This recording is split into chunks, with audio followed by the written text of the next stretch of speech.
निवडणूक आहे 13 मेच्या निवडणुकीमध्ये महायुतीचे उमेदवार रावसाहेब दानवेजी मागच्या वेळीचा 3.5 लाखाचा रेकॉर्ड तोडून 4,51,000 मताने विजय होतील आणि संभाजीनगरचे माननीय भुमरेजी संदीपान भुमरेजी हे धनुष्यबाणवर सुद्धा या संभाजीनगर लोकसभेमध्ये प्रचंड बहुमताने विजयी होतील। आदित्य ठाकरे सरकून टीका करतात भाजपवर आणि शिंदे सरकारवर।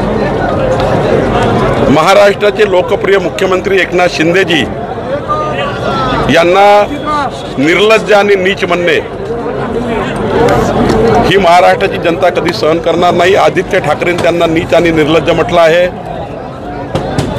एक मर्द मराठा एकनाथ शिंदे सारखा नेता जो उद्धव ठाकरेच्या भ्रष्टाचारी अनाचारी दुराचारी सरकारला लाथ मारून हिंदुत्वाच्या विचारापासून दूर गेलेल्या उद्धव ठाकरे सरकारला लाथ मारून एक शक्तिशाली सरकार बनण्याकरता मोदींच्या नेतृत्वातलं सरकार बनण्याकरता एक उत्कृष्ट मुख्यमंत्री म्हणून काम करता आणि त्यांना नीच आणि निर्लज्ज म्हणणे ही महाराष्ट्राची जनता सोडणार नाही।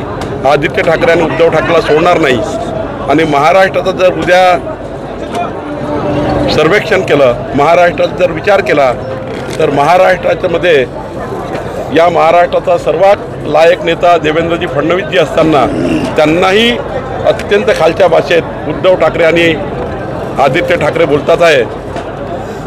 महाराष्ट्राची जनता यांनाही सोडणार नाही। खरं तर प्रचंड असंतोष उद्धव ठाकरे आणि आदित्य ठाकरेबद्दल महाराष्ट्राच्या जनतेच्या मनात आहे। शरद पवारांनी नरेंद्र मोदीवर आज टीका केली आहे। गॅस महागला, डिझेल महागलं, 100 पैकी 87 लोक बेरोजगार आहेत असं सांगताना मोदींची एक ऑडिओ क्लिप ऐकवली आणि मोदींनी शब्द पाळला नाही असं सांगितलं। शरद पवार साहेबांना माझा प्रश्न आहे की 10 वर्ष देशाचे कृषीमंत्री होते, मागच्या 10 वर्षाचा इतिहास काढला कृषीमंत्री काळातला, तर त्यांच्या काळात या महाराष्ट्राला काहीच मिळालं नाही।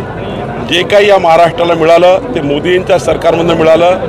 आज बघा जगामध्ये संपूर्ण देशामध्ये युरियाचे रेट हे 100 पटीनं वाढले आहेत, पण महाराष्ट्रातल्या जालन्यातल्या संभाजीनगरच्या शेतकऱ्यांना 287 रुपये बॅग युरिया मिळतं आहे।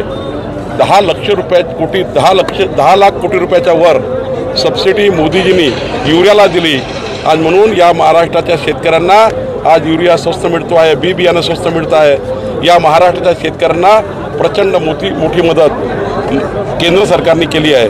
शरद पवार साहेब मताच्या राजकारणाकरता इतक्या खाली गेलेले आहेत की आता त्यांच्यावर बोलणे हे निकालानंतर योग्य आहे। अमित शहा यांची सभा आज झाली, त्या सभेला बच्चू कडूंचा विरोध होता आणि हा सगळा तुम्ही ड्रामा काल दिवसभर बघितला असेल। आज पण बच्चू कडूंनी विरोध केला। कालच माननीय देवेंद्रजी आणि सर्वांनी या ठिकाणी उत्तर दिलं आहे, सांगितलं आहे की शेवटी अतिविशिष्ट व्यक्तीच्या सभा जेव्हा लागतात तेव्हा काही नियम आहे, निकष आहे, अटी आहे, त्यानुसार सभेची परवानगी मिळतं। आता काही लोकांना स्टंटबाजी करायची सवय आहे, स्टंटबाजी करत राहतात। महाराष्ट्र राज्य सहकारी बँक घोटाळा झाला, त्याच्यात अजित पवार, सुनित्रा पवार आणि रोहित पवार या सगळ्यांनाच क्लीन चिट देण्यात आली आहे।